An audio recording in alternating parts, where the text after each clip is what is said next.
Today I'll be doing Wisconsin. Uh, most head coaches do see improvement in their second season at a program, and I think that will be the case for Wisconsin with Fickell. They didn't have that good of a season in his first year there, but I think it was too soon for them because Wisconsin's roster is not bad, but they just do not have a whole lot of talent like places like Alabama and Georgia that are loaded with talent. Uh, but so I will talk some about the roster first, and then I'll go through the schedule game by game and give you a predicted winner and loser for each game. So starting on the offensive side, Wisconsin's offense I saw before last season started was going to switch to the air raid, but that didn't come close to happening. It still looked like Wisconsin's offense of the past, where they run the football a whole lot more than they throw it, with good running backs and a strong offensive line, and they move slow and use up a bunch of clock. But their offense was terrible last year, only scoring on average 22.3 points per game. And I think that that will improve this year. So the big reason why their offense was a disappointment last year was the quarterback transfer that they brought in was a big disappointment. He was supposed to be good, but didn't turn out to be any good at all. And this year they bring in another transfer quarterback. His name is Tyler Van Dyke from Miami.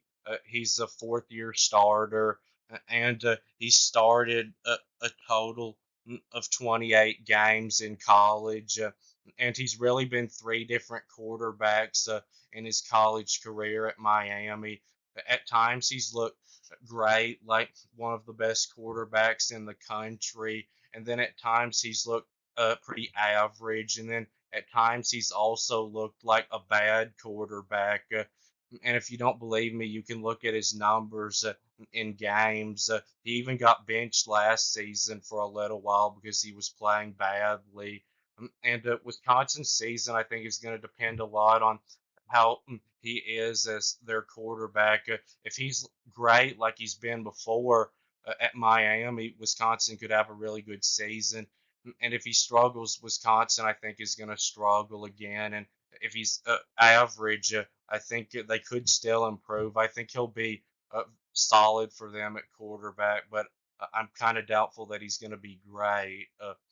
And then at running back, they're good here. They do lose Braylon Allen, who's off to the NFL, who was one of the best running backs in the Big Ten. But they returned Ches Malusi, who has in 22 games, 336 carries for 1,595 yards and 11 touchdowns, averaging 4.7 a carry. He's coming back from a broken leg, suffered early last season. And they also bring in a good running back from Oklahoma, Tawi Walker, who had on 102 carries last season, 513 yards and seven touchdowns, averaging 5 yards a carry. And he had two games of over 100 rushing yards. And At wide receiver, Will Pauling returns, and he's one of the best wide receivers in the Big Ten. He had last season 74 catches for 837 and six touchdowns, averaging 11.3 a catch. Now, helping him out, I think, is going to be a questionable thing. They do return Bryson Green, who is a possibility to become a second good wide receiver for them this season. He has in 22 games these past two seasons 68 catches for 1,064 and seven touchdowns, averaging 15.6 a catch. And he had in the bowl game last year seven catches for 105 yards. And then their offensive line is going to be good. they returned four starters from a strong offensive line last season that includes right guard Joe Huber, who had allowed 0 sacks all of last season in 825 snaps, and right tackle Riley Malaman, who had a pressure rate of only 3%. And of course, with a pressure rate, you want it to be lower than higher. And they get back Fickell's old center from when he was at Cincinnati, who has missed the last two seasons with an injury. But in 2021, he only allowed 2 sacks all season. His name is Jake Renfro. Uh, and on the defensive side, they were good overall here last year, only allowing 20.2 points per game on average. But the defensive line is a big concern for Wisconsin. I don't think it's going to be very good. It wasn't very good last year, and they only returned one starter from the defensive line, and they didn't bring in any good transfers there. And if you're not strong up front, that is an issue. But at linebacker, they look very strong. They returned Jake Chaney, who had last season 80 tackles and 3 sacks and 14 total pressures. And they bring in a transfer linebacker from Arkansas, uh, Jaheim Thomas, who is really good. He had last season 90 tackles and 3.5 sacks and 2 pass breakups and 9 total pressures. And they also have a transfer coming in from USC who was a 4-star recruit, Hackett Curtis, who started 8 games and played in 12 games last season as a true freshman and had 40 tackles and 2 sacks and 2 fumble recoveries and a forced fumble and a pass breakup. And they also bring in a transfer from an FCS school, but I had to mention him because you can't really ignore the numbers that he put up there. His name is John Pius, who had in 2 seasons there 110 tackles, 18 and a half sacks, and 3 pass breakups, and a forced fumble and fumble recovery. And last season, he had 39 total pressures. And then the secondary is going to be the biggest strength of Wisconsin's whole team, not just the defense. Their secondary is going to be elite this year. So starting at cornerback, they returned Ricardo Hallman, who has 34 tackles and 7 interceptions and a pick six and 5 pass breakups last season. And they also have Nazir Forcorin, who started 5 games and played in 12 games last season and had 39 tackles and 2 sacks and 2 pass breakups. And then they're really good at safety too. They returned Hunter Wooler, who had 120 tackles last season and also 6 pass breakups and 2 interceptions and a sack. And they also have Austin Brown, who started 4 games and played in every game last season and had 36 tackles and 2 pass breakups and a sack. And they also have Kamoe Latua, who has in 24 games making 18 starts, 75 tackles, and 6 pass breakups. He had 56 tackles in 2022. Uh, and Wisconsin returns a lot of production from last season, 68%. And on special teams, they look solid here. Both specialists come back and they did a decent job for them, not a great job. So now moving on to the predictions, that they start the year against Western Michigan, which will be a very easy win. And then they get another easy game against South Dakota, a blowout. And then they have a big home game against Alabama. So I think this is a bad matchup for Wisconsin. because Alabama is still going to be a team I think that is going to want to run the football more than they're going to want to throw it. Because Alabama's wide receiver unit is talented, but it's not loaded with proven wide receivers in college. And Jalen Milroe has improved as a passer, but he's still not an elite passer, in my opinion. And they've got two really good running backs. And of course, Jalen Milroe is also a really good runner. And I think Alabama's a really good offensive line will dominate Wisconsin's weaker defensive line, and Alabama will run for a whole lot of yards on them. And Wisconsin is, I think, not going to score that many points in this game because Alabama's defense is probably going to take a step back this year, but that's because of the secondary getting weaker. Alabama's front seven is still really strong, and that's what Wisconsin is going to want to do more, I think, this year is run the football. So I do think this will be a competitive game, but I think in the fourth quarter, Alabama pulls away and wins by around 2 touchdowns. So then they play on the road at USC. So this game, I think, is going to be really close. Fairly high scoring. So Wisconsin's secondary can probably slow down USC's passing attack a little. Uh, and Wisconsin, I think, will have success at running the football against USC.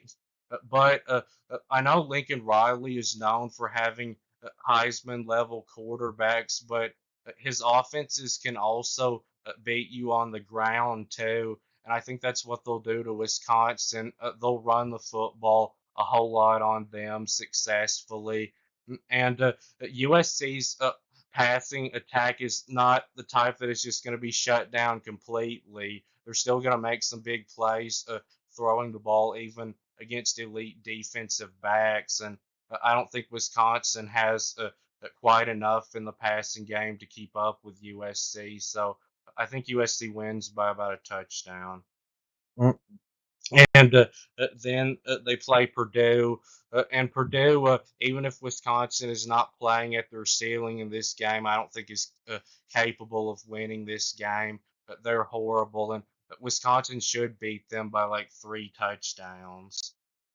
So then they play on the road at Rutgers. I think this will be a lower scoring, close game. So Rutgers offense is going to want to run the football this year for one reason. That's all they can do because they can't throw the ball hardly at all. And then another reason is that Wisconsin's secondary is elite and their defensive line is weak. So I think Rutgers will have success running the football in this game.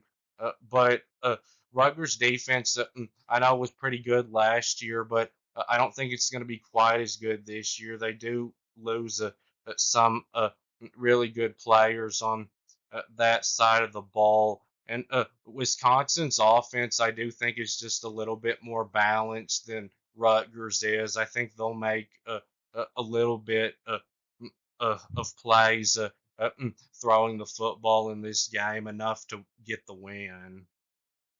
Mm, And next on the road at Northwestern. So I think this will be a close one.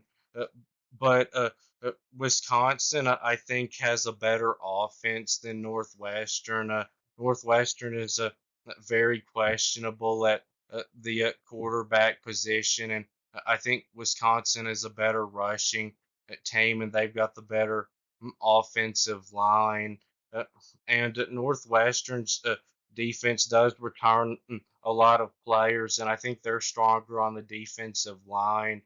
But Wisconsin is much stronger in the secondary and at linebacker than Northwestern is. So I think Wisconsin gets a road win here. Then they play Penn State at home. So this is going to be a tough one for Wisconsin. Penn State it has two really good running backs, and I think they'll take advantage of Wisconsin's weak defensive line and run for a whole lot of yards in this game. And Of course, Wisconsin's secondary is great, but no one is really concerned about Penn State's throwing this season.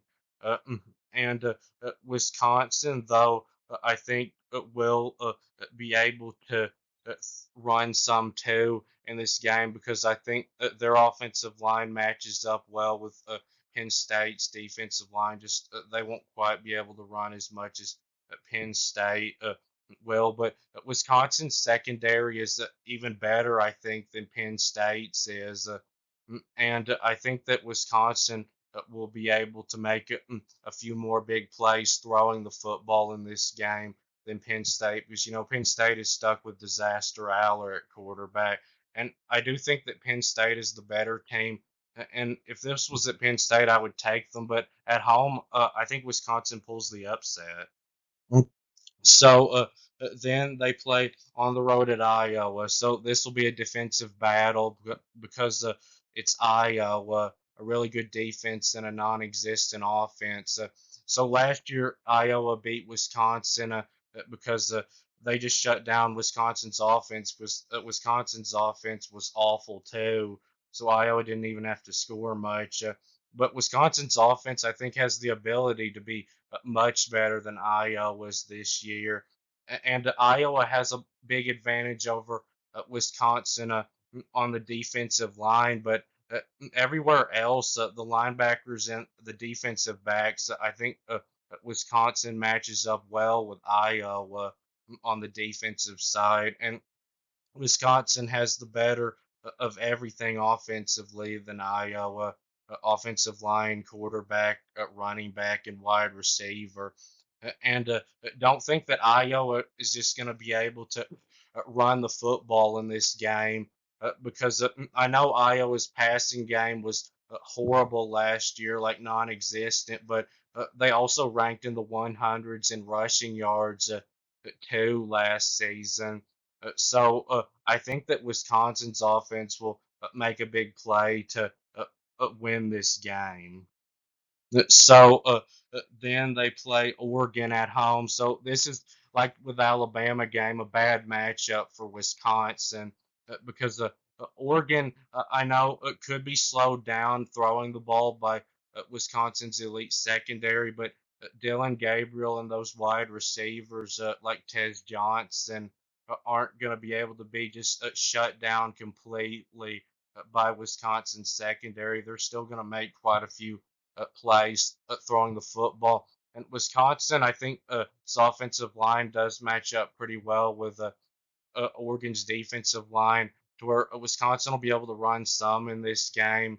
But Oregon has also got an elite secondary, to where I don't think Wisconsin will be able to throw much in this game. And Oregon has also got two good running backs and one of the best offensive lines in college football. So I think they'll be able to run for a whole lot of yards on Wisconsin in this game. And I think it'll be competitive, but I think Oregon pulls away in the fourth quarter and wins by around 2 touchdowns. So then they play on the road at Nebraska. This will be a close one. So Nebraska's quarterback, is a true freshman, even though he's a five-star quarterback. So Tyler Van Dyke has much more experience than him, even though he probably doesn't have as high of a ceiling as Nebraska's new quarterback. And Wisconsin does have a much better running back unit than Nebraska does. Now, Nebraska, I think, has the better group of wide receivers. And on the offensive line, they're pretty even. Nebraska is strong on the offensive line, too. And the defensive line, Nebraska is stronger than Wisconsin, no doubt. But I do think that Wisconsin has a clear advantage at linebacker and in the secondary, at least by a little bit. So I just think Wisconsin is a little bit better than Nebraska. I wouldn't be surprised if Nebraska won this one, but I'm going to pick Wisconsin even on the road. So then they end the season at home against Minnesota. So Minnesota is going to want do in this game what they pretty much always want to do, run the football and use up a bunch of clock, and they'll have success doing that, I think, because of the struggles on the defensive line for Wisconsin. But Minnesota, I don't think is going to have that good of a group of wide receivers either. Like, Wisconsin doesn't have the best overall group of wide receivers. And Wisconsin, I think, is deeper at the running back position than Minnesota is. And Minnesota does have a better defensive line, but Wisconsin is better everywhere else on the defense. So I don't think there'll be a whole lot of points scored in this game, but I think Wisconsin wins this by at least a touchdown. Mm. So my final prediction for Wisconsin is 9-3 overall and 7-2 in the conference. So that would be a two-win improvement from last season. But they could do worse than this because those road games against Rutgers and Northwestern and Iowa and Nebraska are all games they could lose. That I picked them to win every one of, and also Penn State is a game that they're going to be the underdog in that I picked them to win. So they could possibly even miss a bowl game if things don't go right with the roster. But I think that their head coach, Luke Fickell, is going to get it together this season to have a good year. But that will be it with this video. Thanks for watching. Please subscribe, and I'll be back soon.